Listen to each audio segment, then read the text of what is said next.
Saudara-saudari, marilah kita mendengarkan renungan dengan judul Mengumpulkan Harta Surga yang berdasarkan pada Injil Matius bab 6 ayat 20 dan 21.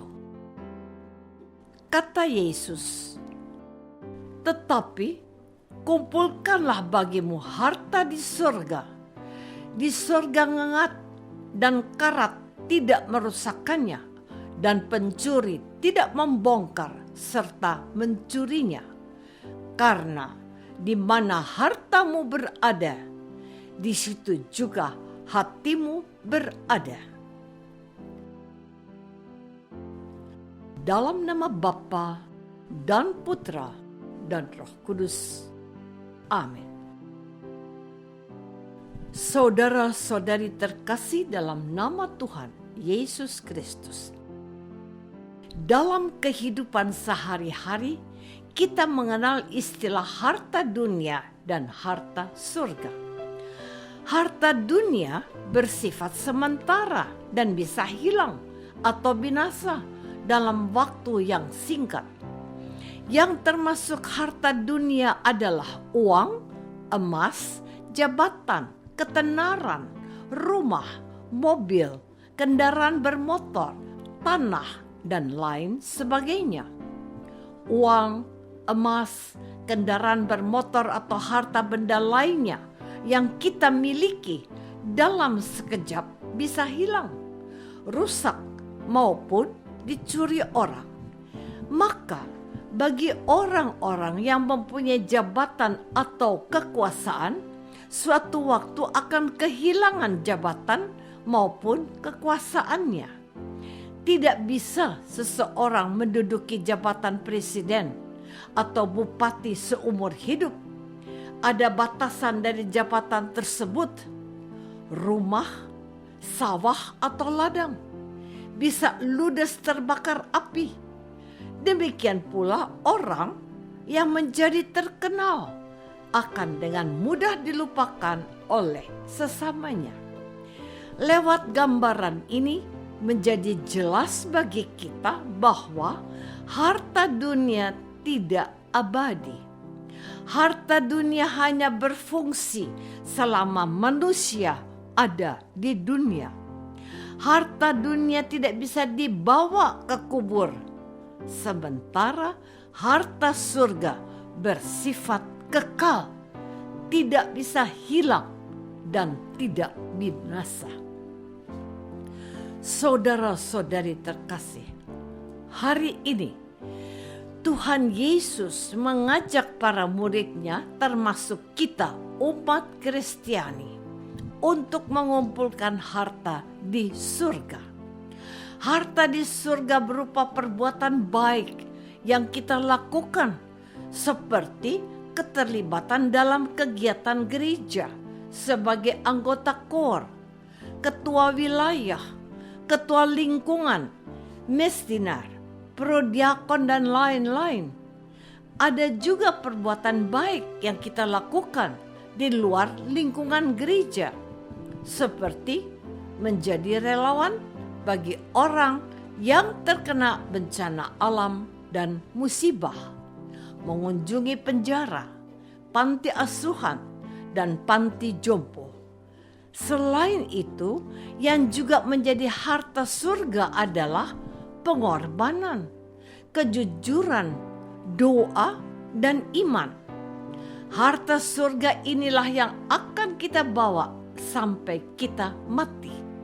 Saat kita meninggal dan berjumpa dengan Tuhan, kita tidak ditanya apa jabatan atau pekerjaan selama kita hidup di dunia ini.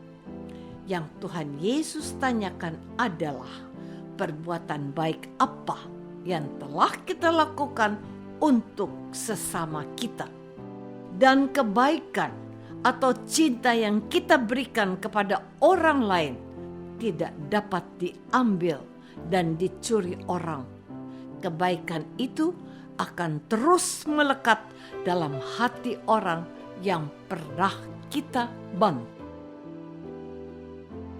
Saudara-saudari terkasih, ada seorang pemuda yang pernah menceritakan pengalamannya. Pemuda ini dan 3 orang temannya pergi ke sebuah kota naik kereta api. Di dalam kereta api, pemuda itu melihat beberapa orang yang sangat mencurigakan. Orang-orang itu terus-menerus memperhatikan barang-barang yang dibawa oleh pemuda itu dan teman-temannya. Mereka berpikiran bahwa orang-orang yang mereka curigai adalah komplotan pencuri yang sedang mencari mangsa. Sebab pemuda itu dan teman-temannya membawa 3 laptop, yakni komputer kecil yang bisa dibawa kemana-mana. Harga 1 laptop sekitar 4 juta rupiah. 3 laptop berarti 12 juta rupiah. Dan karena takut, pemuda itu dan teman-temannya memutuskan untuk tidak tidur selama perjalanan. Pada waktu sampai tempat tujuan, salah seorang pemuda itu teringat akan sabda Yesus yang mengatakan, "Di mana hartamu berada, di situ ada juga hatimu berada." Sebab sangat nyata bahwa malam itu mereka tidak tidur supaya laptop yang mereka bawa tidak hilang atau dicuri orang lain. Sepanjang malam, mata hati dan pikiran para pemuda itu senantiasa tertuju kepada tas berisi laptop. Saudara-saudari terkasih, kekhawatiran umat manusia saat ini lebih banyak dipengaruhi oleh kebutuhan akan harta dunia. Orang berusaha dengan berbagai cara agar dapat memiliki banyak uang. Keinginan yang sangat kuat dan menggebu-gebu sering membuat manusia menempuh cara-cara yang jahat seperti mencuri, merampok, atau korupsi. Ada yang menjadi kaya tetapi akhirnya masuk penjara karena kekayaannya diperoleh dengan cara jahat. Ada pula yang menjadi kaya tetapi dalam sekejap kekayaannya hilang. Dalam keadaan demikian, orang menjadi tertekan, malu, putus asa dan khawatir. Di sisi lain, sedikit manusia berusaha memperoleh harta surga. Sedikit sekali orang-orang yang berusaha dengan berbagai cara untuk memperoleh harta surga. Orang seperti almarhumah Bunda Teresa sangat langka dijumpai. Ketika banyak orang berjuang mengumpulkan harta dunia, Bunda Teresa malahan mengumpulkan orang-orang miskin di Kalkuta, India. Perbuatan beliau mendapat pujian dan sanjungan dari seluruh dunia. Bahkan waktu masih hidup, beliau sudah dianggap orang suci. Beliau telah mengumpulkan harta surgawi yang membawa kepada hidup kekal. Apakah selama ini kita mencari dan mengumpulkan harta surga yang abadi, atau mengumpulkan harta dunia yang cuma bersifat sementara?